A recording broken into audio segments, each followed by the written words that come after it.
What's up, guys? Welcome to part one of I don't know how many parts of Maka's new engine build. So majority of the parts are at Adam's right now. That's where we're heading. He's gonna explain every single part that we got that's there, and then we'll go from there. I mean, we just shipped my block off, the Lick EJ25 that's getting sleeved right now with darkened sleeves. It's pinned as well. Adam sponsored me with the pin motor, so that is amazing. So let's go on the road, let's go to Adam's and see what parts are there right now. Also, I have a little surprise for you that will come in one of the next parts of these videos, so stay tuned for that. So here's a bunch of it in the boxes. We'll go ahead and lay it all out, show you guys what it is.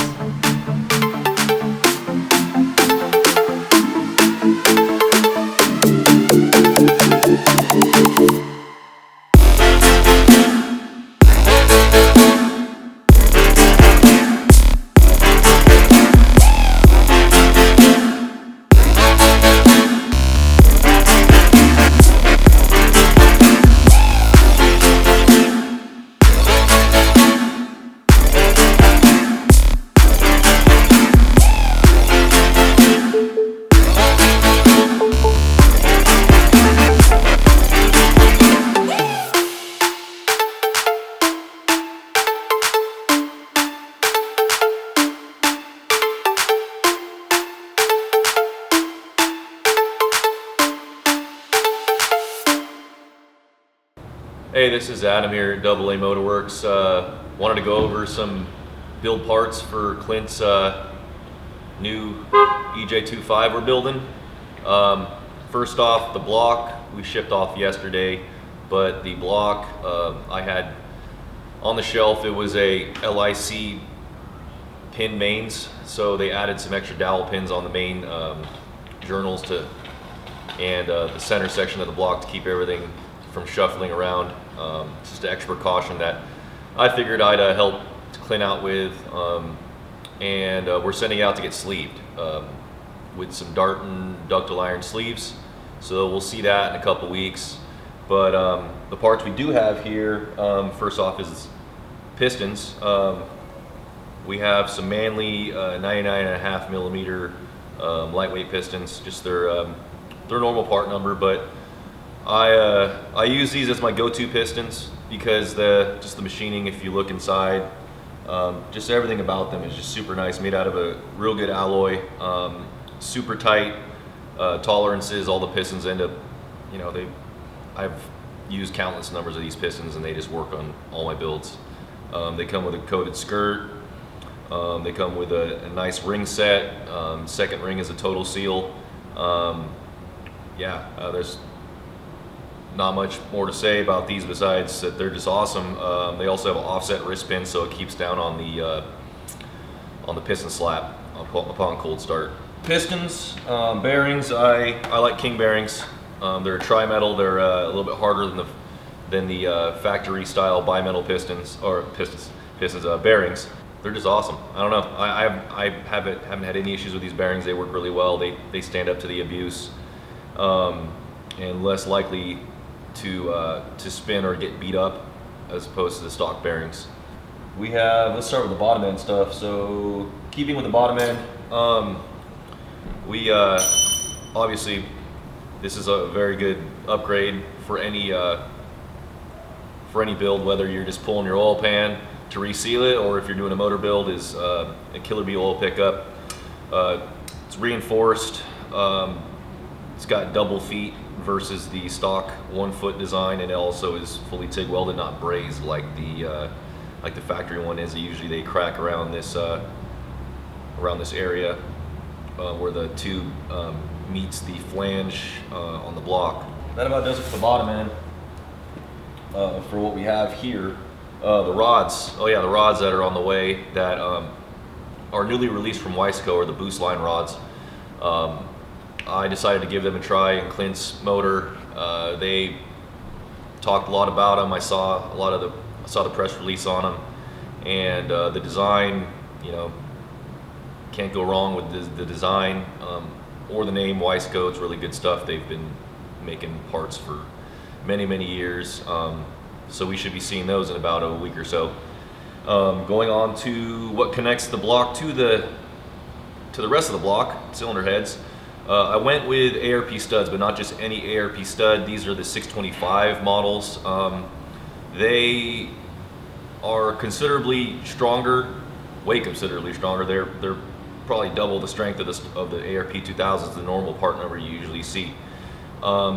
These go to a higher torque number and spec, less likely to stretch, and you know, since Clint wants to not skip any steps, this is one step you don't want to skip.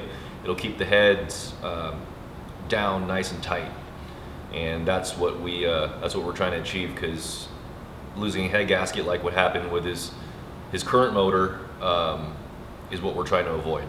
Going on to the cylinder head, we decided to go with cams.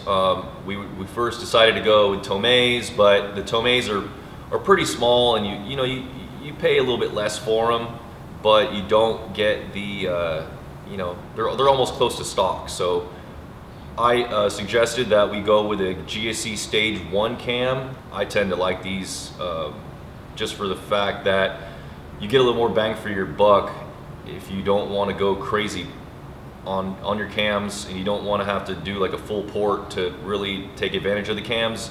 These are a nice entry-level camshaft that will serve you well. They're fully billet, so they're not cast. They're actually a billet cam, and they're ground. You can just tell just by the coating, and you're just looking at it, that these are quote unquote a game changer when it comes to the Subaru cams. I've used Cosworths, which are good, and I've used Kelfords, which are really good too, and those are all cast cams. These are actually billet, so that's that. And for the price point, not much more than those cast cams. These are badass.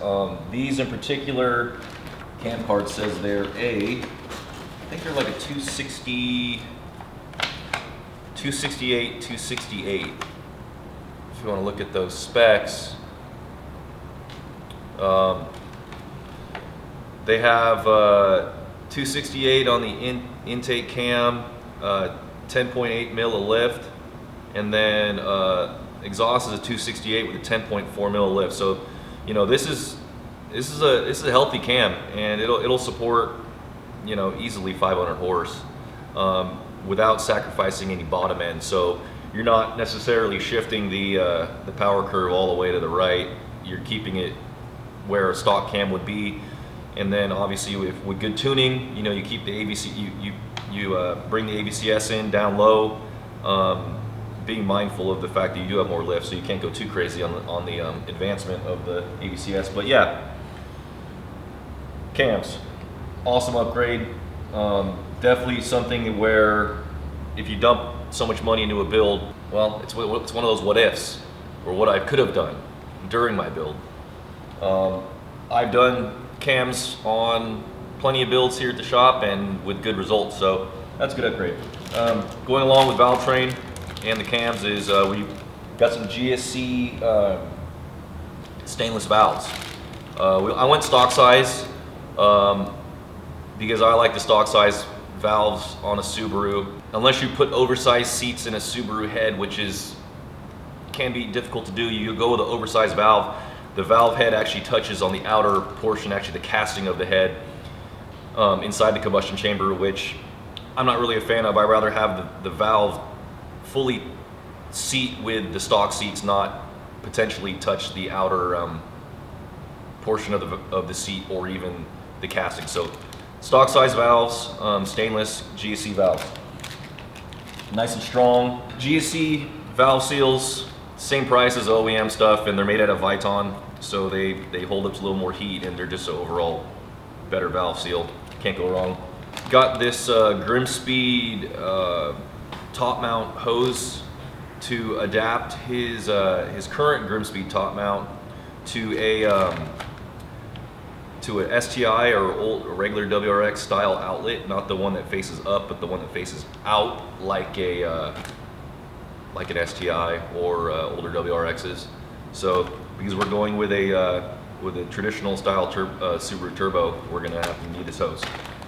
that is it for the parts that have came in. Still got parts on the way, and I'm sure you'll see some more updates on parts as they come in.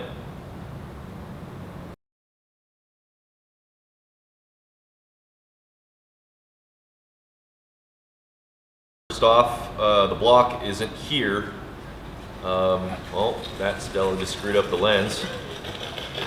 I'll start that over. All right.